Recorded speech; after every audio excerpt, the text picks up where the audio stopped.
Jansangram news, बातमीची सत्यता हीच आमची ओळख। 8 दिवसांपासून पाईप फुटला, हजारो लिटर पाणी रस्त्यावर। हिंगणघाट नगरपालिका प्रशासन झोपेत।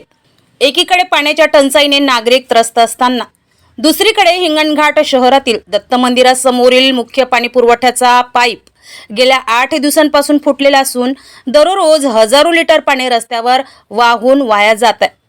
या गंभीर समस्येबाबत वारंवार नगरपालिकेला माहिती देऊनही पालिका प्रशासनाने अद्याप फुटल्या पाईपची दुरुस्ती केलेली नाही। परिणामी मौल्यवान पिण्याच्या पाण्याची मोठ्या प्रमाणात नासाडी होत असून नागरिकांमध्ये तीव्र नाराजगी वातावरण आहे।